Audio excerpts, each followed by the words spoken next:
Hey guys, this is Caleb. Welcome to the Writer Photo. Today I want to do a quick review of the Nikon 35mm f1.8 lens. I just recently received this lens and I have been absolutely amazed by its sharpness and of how easily it can throw fat backgrounds and foregrounds out of focus. First of all, I actually received this refurbished by Nikon, which means that it's pretty much a new lens. Just by looking at it, receiving it out of the box, it looked like a new lens. It didn't have any damage whatsoever. Nikon actually, when they refurbish their lenses, they take of course a used lens, and if there's any part on that lens that has any problems with it, if there's anything that is lower than new standard, they will actually replace that part with a new one. And so pretty much what you get is just a lens that have been used before, but it's pretty much brand new, so there's nothing to worry about condition-wise. One of the aspects that I think is so great about this lens, and why I mentioned it in my last video, which is the best lenses for beginners, is because it's so inexpensive. You can get this lens refurbished from Nikon for around $160. I'll have a link below, but that's an amazing price for what you get.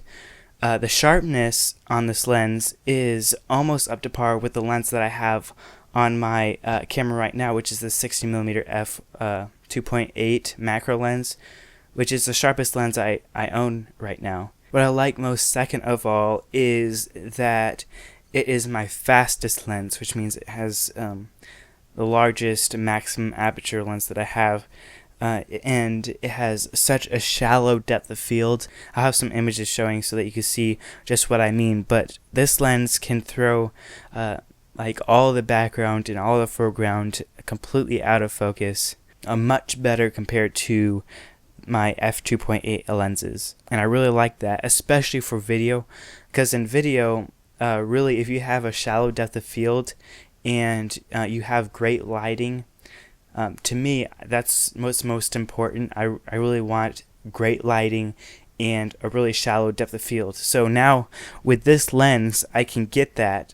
Plus, it's wider than my other lenses, so I'm able to get a lot closer to me or my subject, instead of having to be all the way across the room, which is what my camera is right now. It's at the very back of the room, because it's a lot more zoomed in than this lens would be.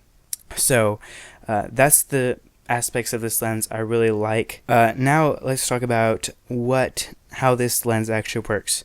So it's got a manual focus switch to an auto/manual focus, which means it'll autofocus. It has a motor inside, so this can work on DX cameras that don't have focus motors inside them, like the D3300 or the D5200. So you don't have to worry about the autofocus not working. So with this, the setting to a manual/auto, it will pretty much automatically focus, but after you've autofocused, you can adjust if you need to.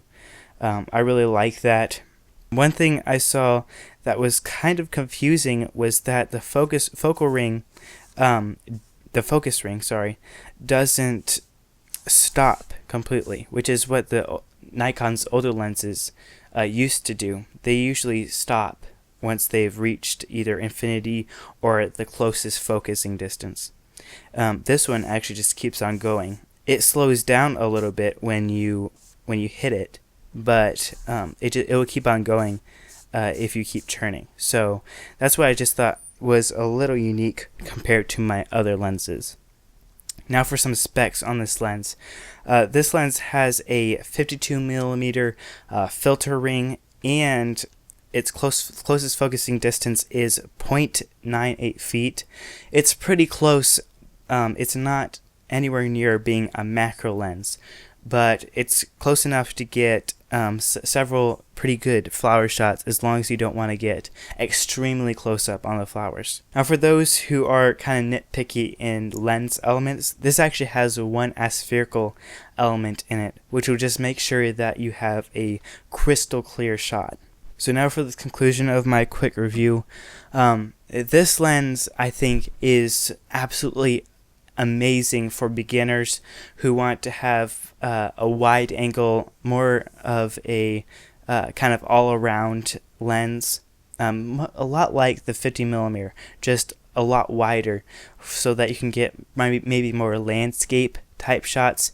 This lens is great for you if you want an inexpensive landscape photography lens that also has a very large maximum aperture. Besides that, I think this lens would work for anyone who is looking to add a wide-end lens to your kit or your collection of lenses, because it's high quality and it doesn't cost that much. So just adding it to your collection to make sure you have that wide end in there is an absolutely great idea. Hey guys, that's the end of my review. I hope you guys go check out this lens. I'll have links below. Amazing lens. I love it so much. Recommend it to anyone. Repeating that.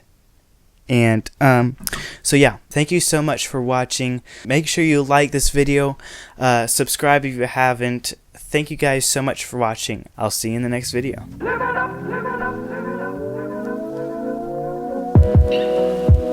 Hey guys, this is Caleb. Welcome to the Writer Photo. Today I want to do a quick review of the Nikon 35mm f1.8G. This lens, what was I gonna say? Okay. Hey guys, this is Caleb. Welcome to the Writer Photo. Today. There it goes. Hi. Hello there. Okay, here. Let's do this. Man. We can do this. Bro. You can do this. It actually has one aspherical element in it. Sorry. It actually has one aspherical element. That's really hard to say. Hi, Badoo.